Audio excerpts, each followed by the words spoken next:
My name is Jennifer Daniel. I'll be hosting the call today with Ashley. I am our Managing Director of Assessments at Consero and really work with our prospective and existing clients on formulating solutions to scale and grow the finance function and really support their growth trajectory. So very excited to talk today with Ashley on her experience, and I'll let her do a quick introduction. Hi, everyone. I'm Ashley Honeyman. My background is I started in financial consulting, and then I have really led finance for venture capital and private equity backed companies for the last 15 years. Fantastic. So really today we're going to talk through Ashley's experience as a previous customer with Consero and her growth that she's achieved in previously joining with Consero. So we've got a few questions for her and excited to learn more.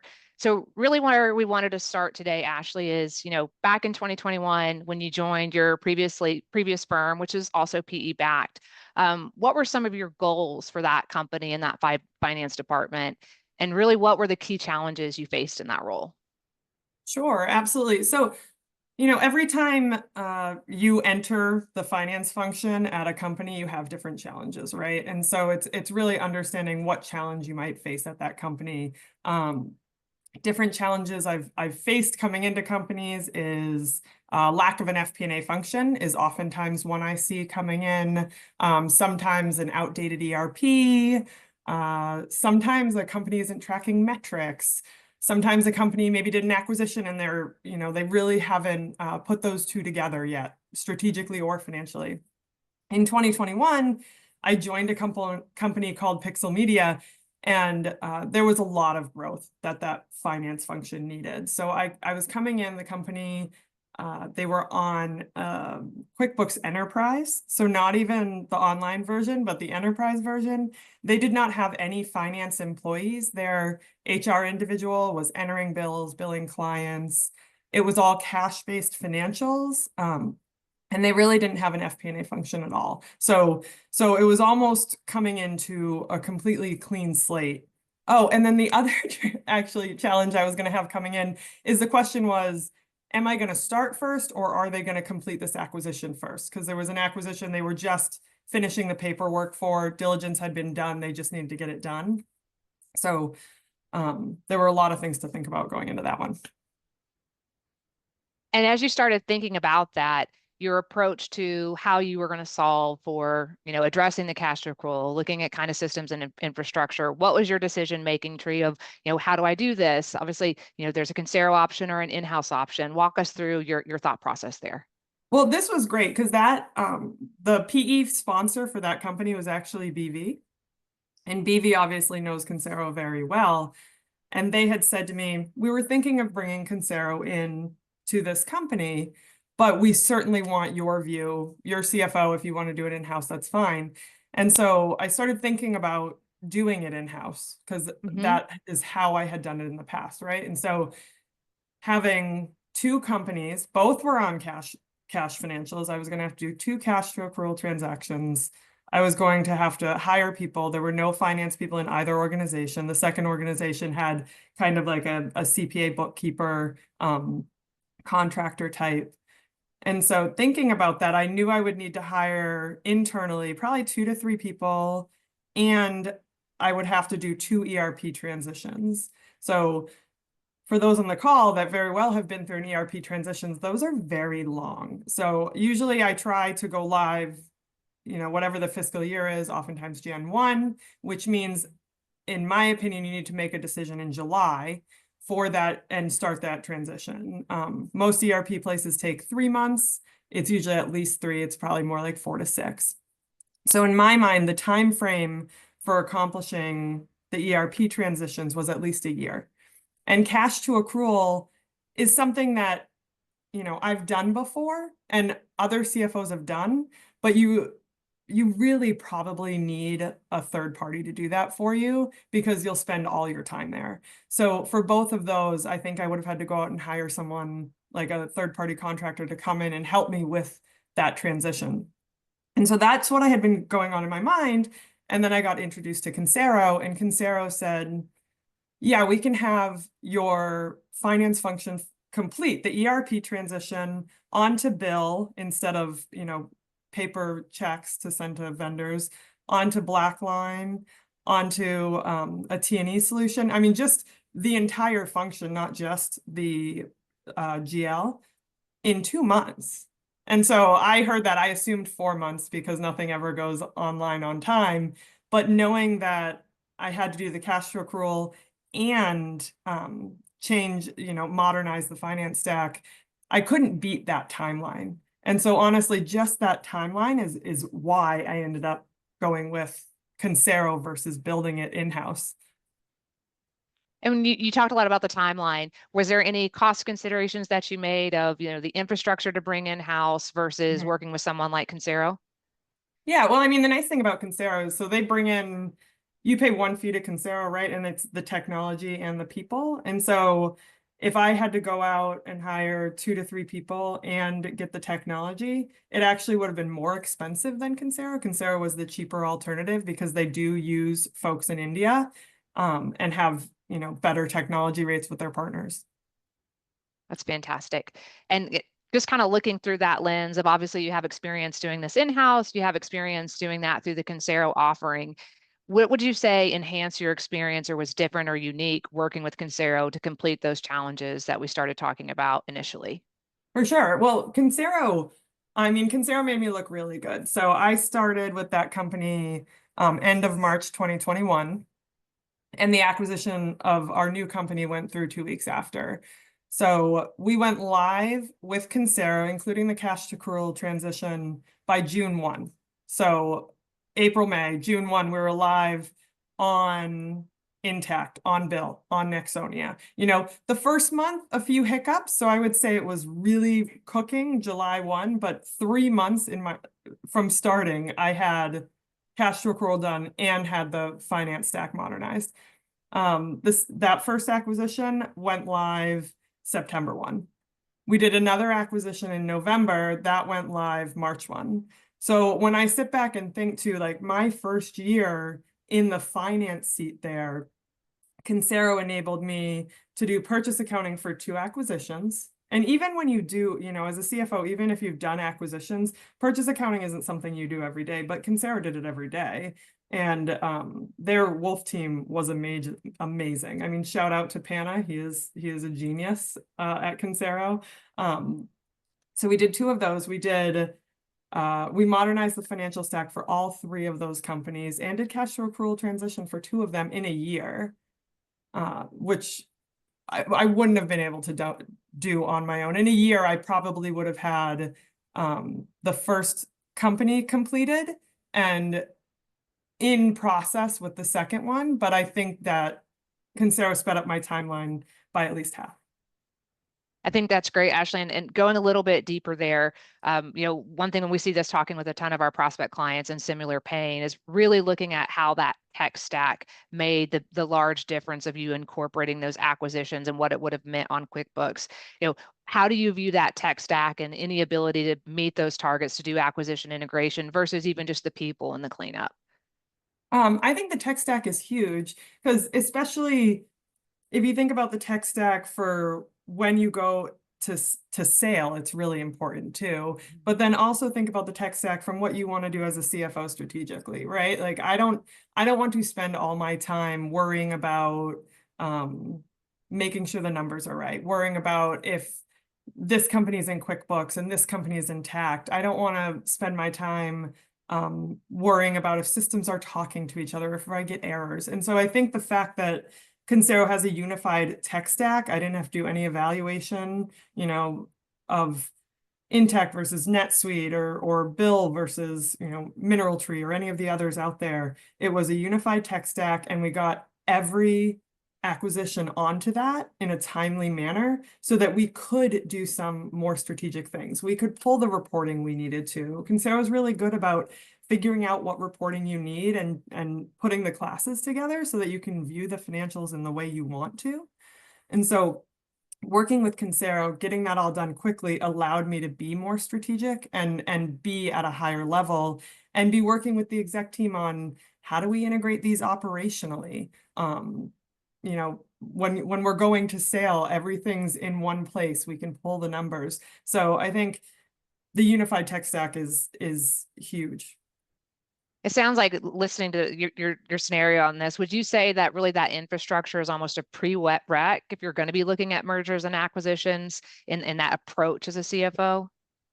Sure. I think it's important both if you're making acquisitions and also when you go to sale. So I think when you're going out and you're looking at companies to acquire, obviously when you're making that decision, you're making that decision based on if that company is a strategic fit. And when you bring that company in, you want to see the return on that acquisition.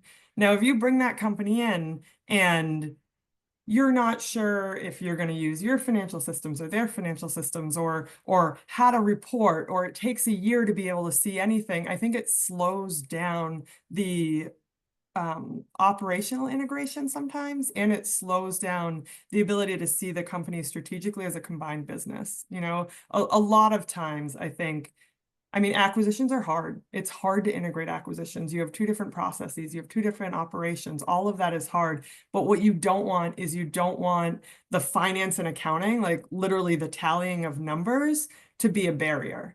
So the thing I love about Consero is it makes sure that's not a barrier, because you can get an acquisition on your tech stack in 2 months. You know, like you can't do that anywhere else. And so it allows the CFO, I mean, it allows the CFO to look good, but it also allows the CFO to give the reporting, give the numbers that help the executive team make decisions. That makes sense. And so walking through a ton of the acquisition work and how hard those are. And so thinking through that type of work, and as a CFO, typically post acquisitions and integration, you're looking for exit. What advice would you have for our CFOs or others in the audience that have an exit readiness in the near future? And what steps should they be thinking about as they prepare for that? Sure. So exits are hard. Acquisitions are just hard on both sides.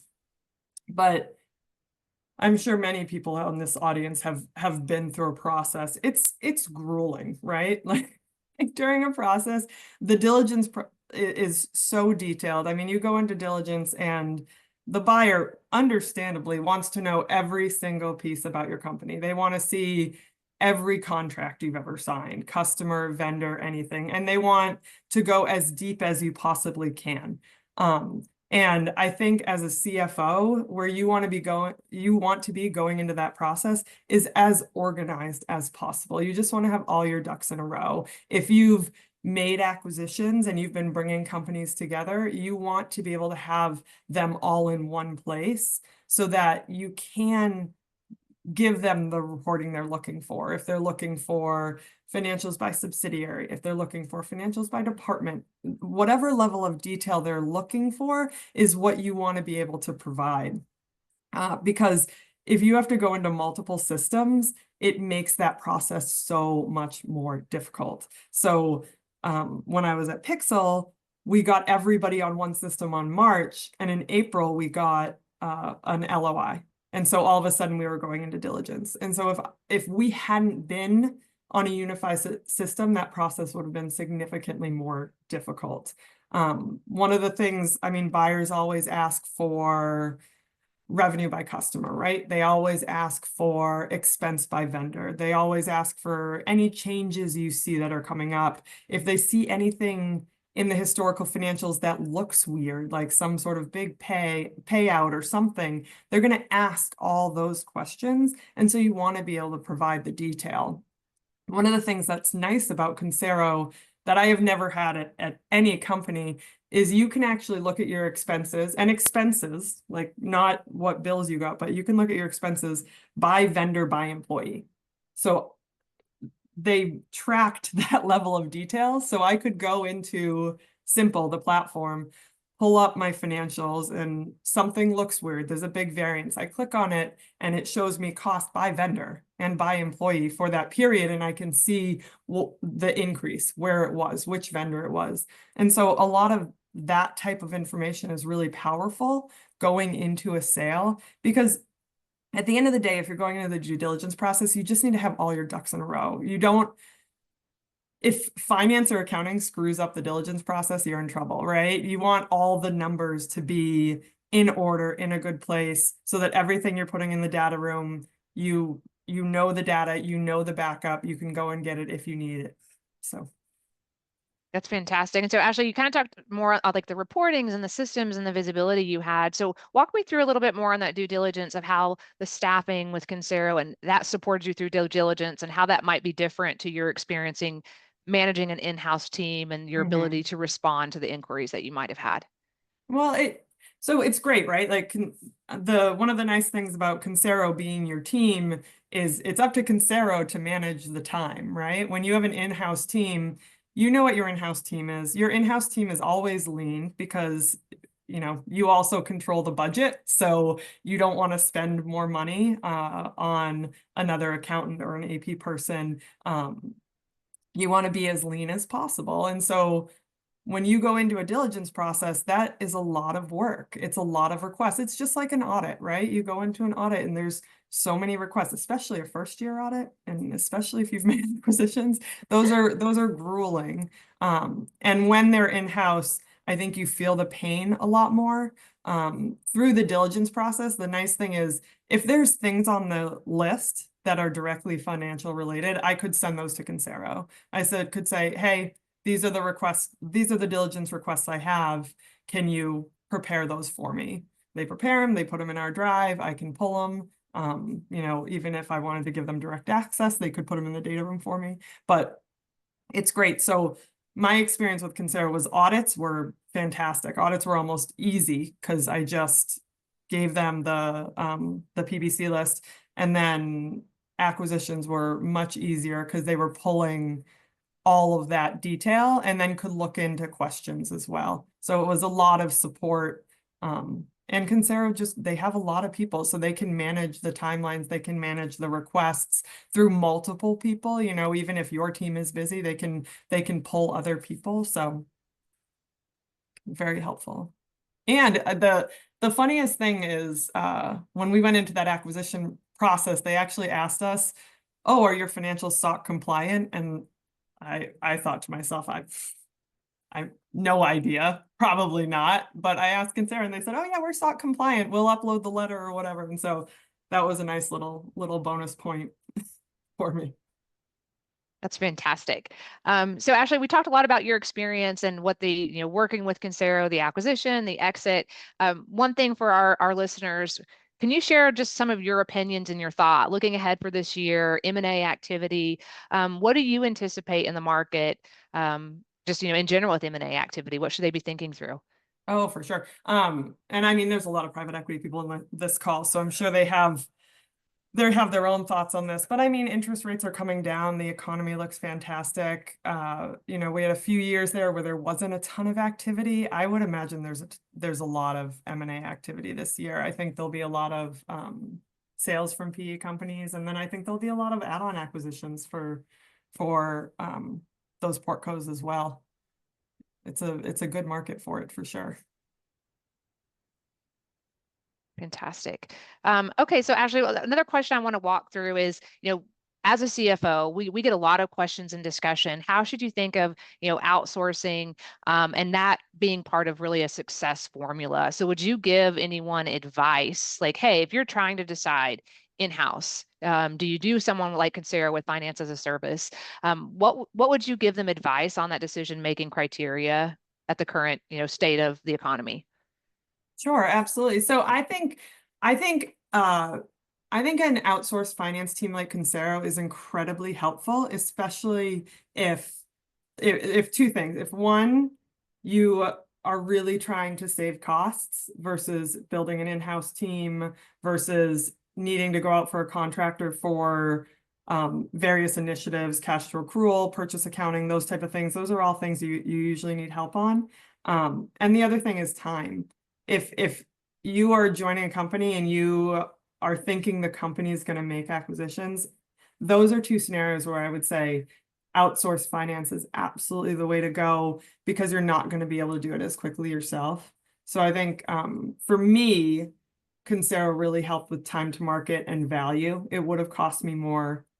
It would have cost me more to do it internally than the outsourced function. And then the other thing just to say is I think there's also a way to be really successful with an outsourced finance team And I think it's thinking of them as your own team, right? So we met with Consero weekly, and I really thought of them as an extension of my finance and accounting team, as an extension of my arm, as part of the company, you know, as opposed to a vendor. They were part of my finance function. And I think that is key to a really successful relationship, because you need to treat them like they're part of your team. You need to let them know what your initiatives are, what you're trying to do, and keep them informed, because they have a lot of insights and can really help you get there.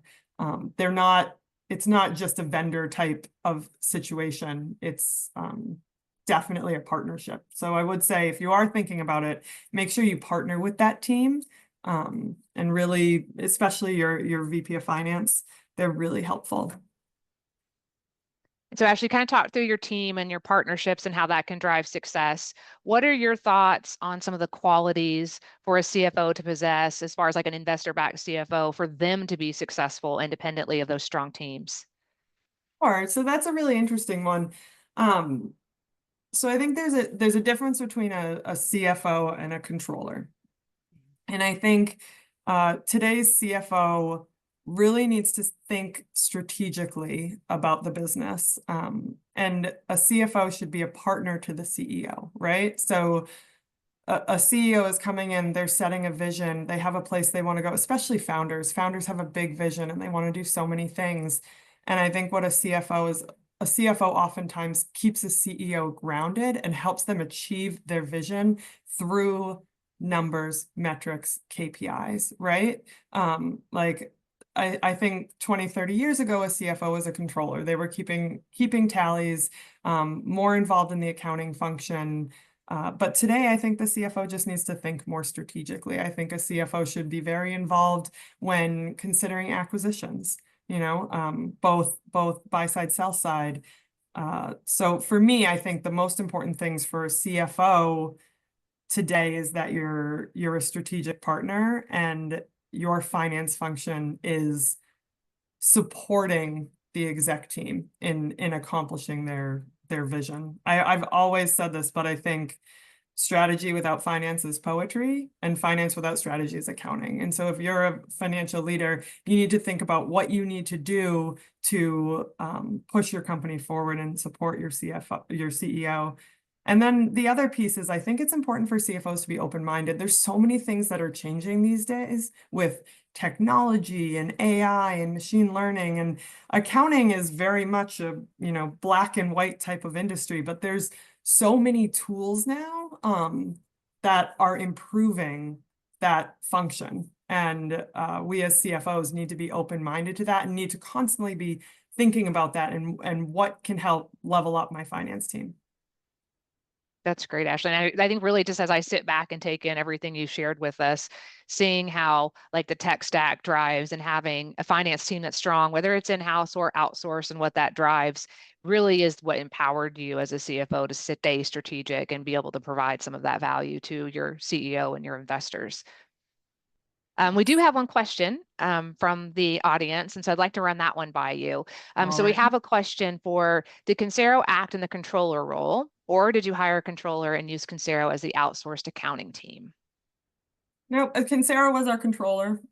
So we had a controller, his name was Manju, and he was wonderful. And so he overviewed the financials.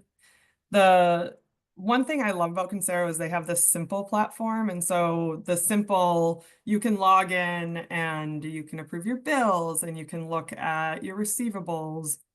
You can look at your financial statements, and you can look at all of that in simple. And I was oftentimes in simple, and my controller over at Consero was oftentimes more in the numbers. So like I said, we met with him weekly, and he walked through what was going on.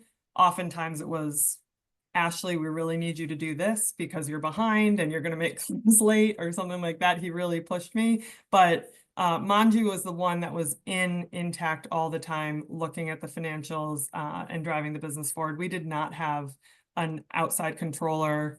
I did, through acquisitions, pick up a couple FP&A people. Thanks again for joining, and have a great rest of your day.